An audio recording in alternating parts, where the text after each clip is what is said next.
Hey, Mike, how are you doing today? I am doing awesome, as usual. Well, I know you are, but today you're going to be even awesomer because we have a special guest going to be joining us. And not only joining us today, but we just signed him to a lifetime contract. He doesn't even know he signed it yet. But no, we've got a very special guest, somebody that I've known for a number of years. And I am really excited to introduce Jerzee Joe. And he is in New Jersey right now. I met him when he was in Colorado, but Joe's going to be doing a show from us or for us, unlike any show that anybody has ever seen or heard. And I really mean that. And basically, the name of the show is The Situation with Jerzee Joe. News and perspective you won't hear on TV. Hey, welcome, Joe. Thank you, Mike. Glad to have you with us. Happy to be here. Joe, could you tell us a little bit about yourself and why you think our listeners would want to listen to you? And what are your credentials and background that provide you with the knowledge and perspective that many of our listeners might not have? Well, Mike, thanks for teeing that up for me. I grew up in New Jersey, kind of a middle-class, blue-collar family. Started my work life at about age 14, delivering newspapers in the snow at 6 o'clock in the morning. Mowing lawn, shoveling snow. I wasn't a silver spoon trust fund baby. In the summers, I worked my way through high school and college. My grandparents had a cattle ranch in upstate New York. I spent most of my summers loading hay bales onto a flatbed wagon, in 95-degree heat, shoveling manure out of horse stalls, working with cattle, working with horses, milking cows. Our day started at sunrise and ended at sunset. But it's hard. So I know what hard work looks and feels like. Decided to become an engineer, working and growing up on a farm, you wind up working on balers and tractors and mowing machines and kind of like mechanical stuff. So I went to college to become an engineer, worked my way through college, student loans, which I paid off, by the way. Got recruited out of college to go to work for a Fortune 50 company in their field service division. Joe, can I ask you, what college did you graduate from, or did you get your degree from? It was the Stevens Institute of Technology, which is sometimes referred to as the MIT of New Jersey. Yeah. It's one of the top-ranked engineering schools in the country. So Stevens Tech in New Jersey, mechanical engineer. Went to work for Carrier Air Conditioning in their industrial field service group, and that's the division that provides air conditioning systems for hospitals, data centers, Air Force bases, nuclear reactor buildings. I've spent time in nuclear reactors. I've been in hospitals at 2 o'clock in the morning when they've had an outage, and I've been there working side by side with our technicians. Wound up, I guess I did a good job because after a couple of years, they asked me to go up and run the entire North American operation for the company, which I was doing. And at the time, that was about a $500 million division, which would be over $1 billion today. Wow. And then they asked me I guess I did a good job because they asked me to take responsibility for Carrier's global service operations. And this was back in the 90s when they were acquiring companies in Europe and Asia Pacific and South America. So as we were acquiring those companies, my job was to go work with them to help them transition their service groups from a warranty cost center into a profit center. So over the next 6 or 7 years, I filled 2 passports traveling around the world. I was in communist China, South America, Saudi Arabia, Singapore, Australia. So I've seen a lot, done a lot. I've seen what life is like in other countries. Yeah. Came back to the United States, and Carrier asked me to take on a couple of manufacturing facilities and to learn about manufacturing. One of the things I would do was I would volunteer to work the 6 a.m. shift in some of the production lines. So I'd be out there with my gloves and safety glasses working side by side with our production workers, just so I could understand and appreciate what life was like in the production line, which helped me make better decisions in terms of what our employees and team members needed. Thank you. Great corporations do that. I've worked in manufacturing most of my life, and whenever we needed some valued input, it wouldn't be from the guy sitting at the desk next to me. It'd be on the floor. Exactly. But side by side with those people doing a job. So I really appreciate that. Yeah, but I said, look, when we hired you, we didn't just hire your hands and your back. We hired your brain, and we want to take full advantage of your knowledge. So we would always involve our team members when we were making decisions that would affect how they did their jobs. Very great time in my life. But after 20-some years with Carrier, and I was living in Syracuse, which, by the way, was an awful place to live. My wife and I had my wife and I, we were into horses. We had horses, and one day the phone rang, and it was a recruiter, and he said, "Joe, we've got this opportunity for you to run a company in Denver, Colorado. How'd you like to come move out of Syracuse to Denver?" And I said, "Well, let me jump on a plane and take a look."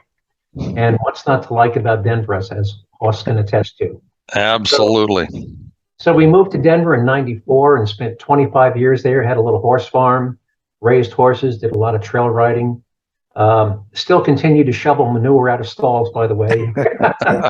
Here I was, the CEO of a corporation, and on the weekends when our barn guy, had off, my job was I was still shoveling horse manure on the weekends. Just can't get away from it, Joe. Kind of like being in radio. Yep.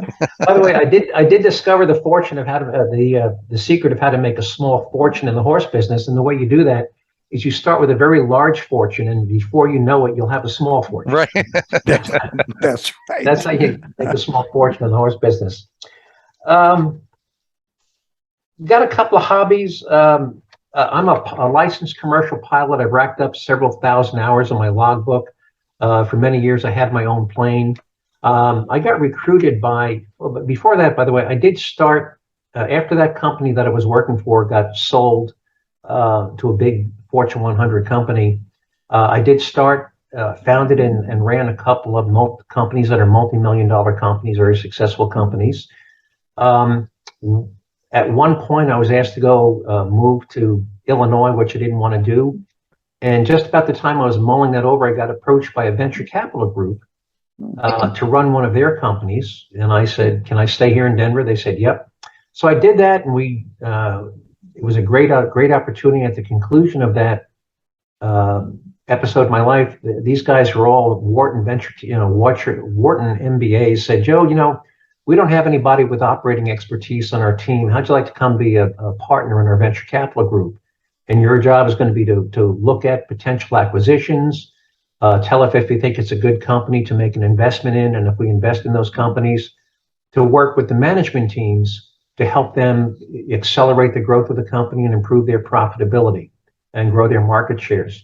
And so for the past 20-some years, that's what I've been doing. I've been one of those evil venture capitalists. Proud to say that there's never been a single company that we've been involved in where we didn't grow the employee base and improve the employee wage scales and benefits. One of the things I learned early on is that your most important assets are your people. And not only do you need to attract good people, one of the keys to success is not only attracting them, but keeping them and keeping them happy. So that's been kind of our business model, attract and retain top talent. And that's what I've been working on. And at the moment, I'm still involved. I'm on the board of directors of 2 oil field services companies in Texas. So when it comes to topics like the oil industry and fracking, and is fracking good or bad, and what is fracking, I am intimately familiar with what goes on in the oil fields. I've spent many, many hours next to an oil rig or next to a fracking operation. So one of the things I'll be talking about at some point, not today, but in future shows is, what is fracking and is it bad for the environment? So that's the type of insight I would hope to share with your listeners. That would be a great topic to share, especially nowadays when is it worth the venture to do it? What is the cost associated with it? Is it good? Is it bad? You can bring that to light. I can absolutely talk about that. I can tell people how much it costs to drill an oil well, how long it takes to drill an oil well, and all the other ins and outs. I'm also a avid hunter. I probably have more guns than I should. Is that possible? Yeah, not in today's world. Wow. Kind of a say, and my political, where's it political? I like to, excuse me, I'm a kind of a conservative libertarian. I'm a fiscal conservative, but I'm kind of a social progressive.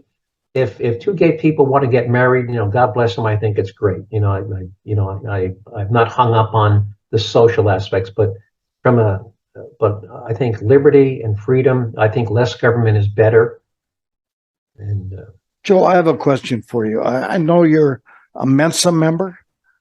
Could you kind of explain what a Mensa member is and what it takes to become a Mensa member? Mensa, Mike, that's for those who are not familiar, never heard the term, Mensa, MENSA, is a international high IQ society. It's for people who have an IQ in the top 2% of the population. You have to have an IQ above 150. And it's a great organization. They have a great knowledge sharing. There's great newsletters, magazines. You learn things. I learned it. I think I know a lot, but every month when I read the monthly Mensa publication, I learn new things every month, and I intend to share with the audience some of the things I learn in terms of science, technology. In fact, one of the things I will do from time to time is I'm going to call it the Science Minute, and whether we talk about black holes or fission versus fusion reactions, artificial intelligence. I find some of those things fascinating, and I would hope to share some of the more interesting things with your listeners. Well, I'm looking forward to that myself. Boy, I am too. I really am. It's going to be good stuff. Okay. The one thing that Joe can do, and I've watched him do it, he still knows the art of discussion and debate. Anymore, the world has become very, very political. And you walk into a room and you announce that you're a conservative and somebody else says they're a liberal. Immediately, you guys don't like each other. You may not know why, but you've been told by CNN or Fox or whatever program you listen to and watch that the other side is evil. And I'm conservative, but I've gone over to some of the liberal sites, and I know Joe has too. And I know the other side is just as passionate about their position as I am about mine. And a lot of times we say the same thing about the other side and just substitute names. Mm-hmm. And then when we run out of ammunition and facts and figures, we're reduced to calling each other names. And when you get there, you're done. But I've watched Joe on live radio discuss with a guy, not scold him. He was very respectful, but the show host that he was a guest on was very much in favor of gun control, meaning that he didn't think anybody should have guns. And by the end of the show, Joe had turned him around with compelling facts and figures and convinced him that his side may not be the best side to be on. And it was such a beautiful thing to watch. We don't see that very much, and I know Joe's going to get into that during his show from time to time.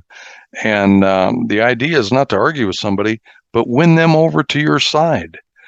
And Jerzee Joe's a master at that, so I'm real excited about that. And Hans, I agree with you. I go on some of those sites occasionally, and I'll put up a very factual. I'll make a comment. Well, that's not correct, and very, very quickly, not every time, but too many times, it'll very quickly degenerate into name calling. Oh yeah, right. There's a saying that is sometimes attributed to Socrates that says, when the debate is lost, slander becomes the tool of the loser. Absolutely. Which I remind people of. But if you've resorted to name calling, you've already lost. Yep, without a doubt. Everybody in the room knows it, but you. But that's right. Well, it's going to be a fun run. I'm really looking forward to it. I truly am. We're gonna get this kicked off here just within the next couple or next few days, and you'll be able to watch this show on our website. You'll be able to go to our YouTube channel and watch it on demand whenever it's convenient for you. And the show will play at a regular time, same day, every week in, week out. And so you'll be able to listen to the audio just like you would any other radio show. So we have not picked a time slot yet, but we will start advertising that here in the next week or so to let everybody know when to tune in. But Joe, I cannot thank you enough for the opportunity of sharing what you know with us and our listeners. This is going to be a lot of fun. Right. And also, if I can, just want to talk a few comments about how I intend the format of the show to go. You know, Mark Twain once said, started a letter to a friend by saying, "Sorry, this letter is so long, I didn't have time to write a short one."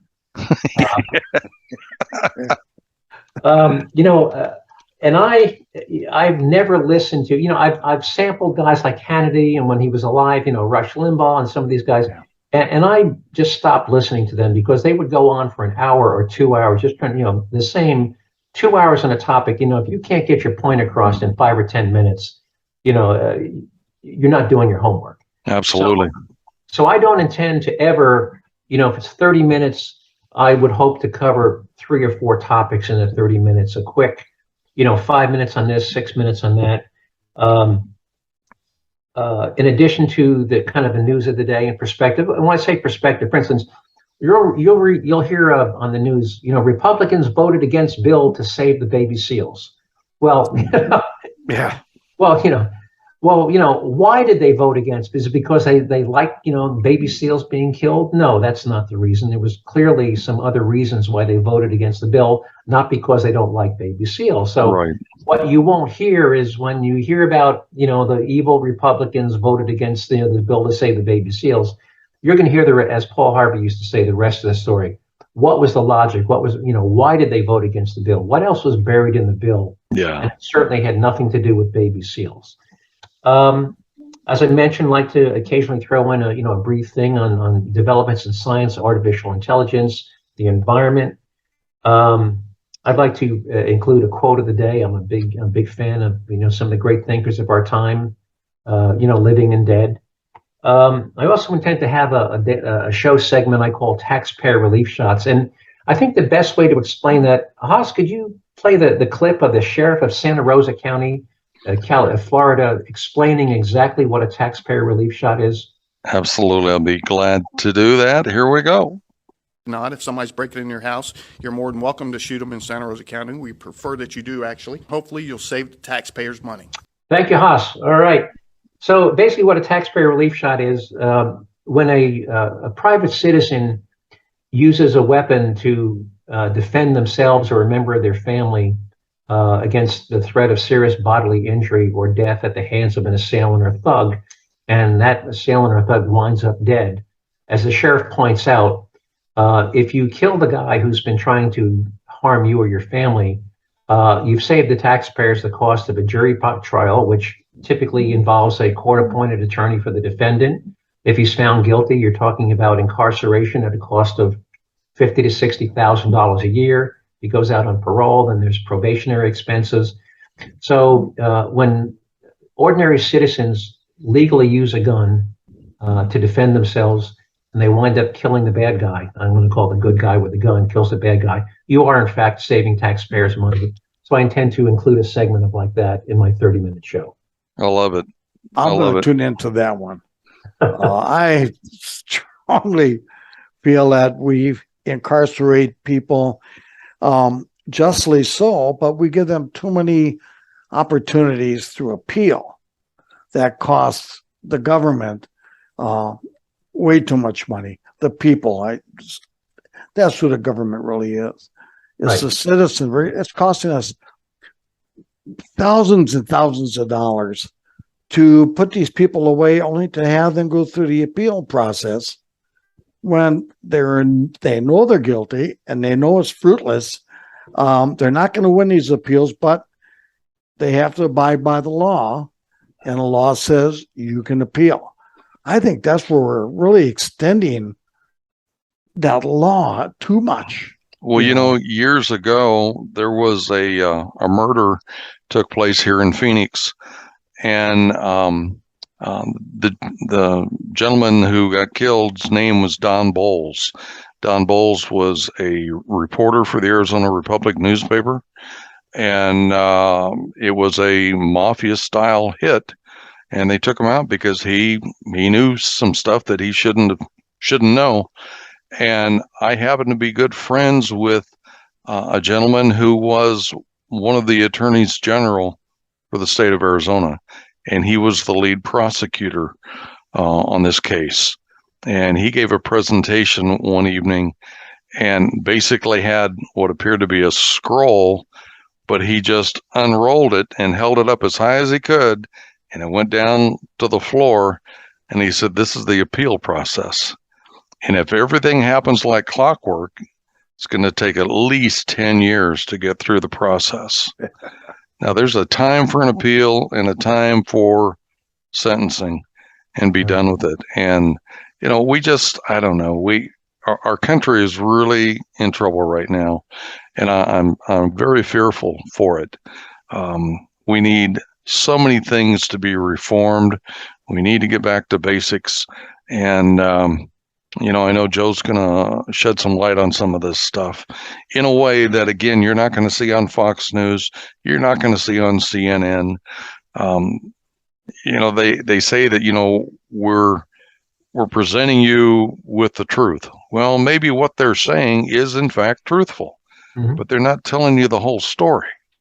Exactly. And so you can put a spin on anything you want to make the facts, sound the way you want them to. In fact, when we typically, not Joe, because I've seen what he does, but when the rest of us go and we want to do our due diligence and we want to fact check something, where do we go? We start off with Google usually, or one of the sites online. And the moment we find a narrative that supports our belief, we feel vindicated. Right. There it is. It proves my point. Actually, Haas, there's a name for that, and it's referred to as confirmation bias. And it actually takes two forms. One, many people will read something outrageous, but because they want to believe it, they don't even bother to fact check it. Sure. Then two, on those, for the minority who said, let me double check that they'll glom onto the first Google hit they see that appears to confirm their pre-existing bias, and they'll ignore all of the others. And by the way, I'll talk about confirmation bias, and let me talk about some of the other things that I'm going to talk about. Okay. And by the way, I read stuff like that, and I say, that sounds great if it's true, but is it true? And I'll dig through it, even though it's something I want to believe. I'm not going to believe it just because I read it on the internet. So absolutely. Here's some of the topics that I intend to cover in the weeks to come. One, why is Social Security going broke and how to fix it? Already mentioned, what is fracking? Is it dangerous to the environment? Why I'm a fan of electric cars, but not because I think they're environmentally friendly. Why wind and solar will never replace fossil fuels power generation, and why nuclear power should. Why the Hoover Dam might stop producing electricity in 5 years. Who pays the lion's share of income taxes in this country, and who is paying almost nothing or less than nothing in taxes. Why did the last assault weapons ban not accomplish what people think it did, and why a new one wouldn't prevent or diminish the frequency of mass shootings. Why high-speed rail in the United States will never become a reality in your lifetime. Who controls the price of a barrel of oil? And hint, it's not the oil companies. Why politicians vote against bills with altruistic names like Save the Baby Seals that I mentioned earlier. Yep. Will melting solar ice caps raise the level of the oceans? Hint, they won't. How tiny imbalances between supply and demand can result in huge price swings in commodities. And finally, things like the annual FBI crime report, which I take apart and dissect and talk about who's killing who's getting killed, who's doing the killing, what's happening to violent crime, what impact on murders and homicides have the increase in guns have in this country over the past 20 years. So those are some of the things I intend to cover in the coming weeks. Cannot wait to get started, my What a friend. lineup. Yeah, it's going to be What great. a lineup. Wow. Going to be great. Well, again, thank you, sir. I appreciate the time you've given us today. We are just about ready to go live with all of this, and we've got quite a lineup coming. And I'm glad that you are. Right now, you're the leader of the pack. I like what you're doing. You're going to talk about some sensitive topics, and that's great. We're not going to be afraid to touch on anything. We're going to do everything in a family-friendly manner. So it's not going to be name calling and the stuff that you may hear elsewhere. I'm thinking about Jack Webb. I think Jack Webb said something about it's the facts, man. Just the facts. Yeah. So, and that's what we're going to be talking about. That's what Joe's going to be talking about. So, sit tight, buckle yourself in, because this is going to be a great ride. So, Joe, until next week, when you get started, we are going to be out of here. Again, thanks for your time, Mike. It's always a pleasure to see you. Absolutely. And welcome aboard, Joe. We're looking forward to it. And by the way, if any of your listeners has a topic they'd like me to opine on, I've got an email, which is joe@jerzee.com. And Jerzee is spelled Jerzee, Jerzee, double E. So if you want to send me an email and say, Joe, can you talk about this? Just send me an email to joe@jerzeejoe.com. And if you disagree with Joe, if you think he's off base, let him know. He'll discuss that. He's not afraid to discuss that. In fact, you may even wrangle yourself a spot as a guest on his show, and you guys can discuss it in front of everybody. So with that said, we'll see you guys next week. Thanks again. Take care. All right. Take care, guys. See ya.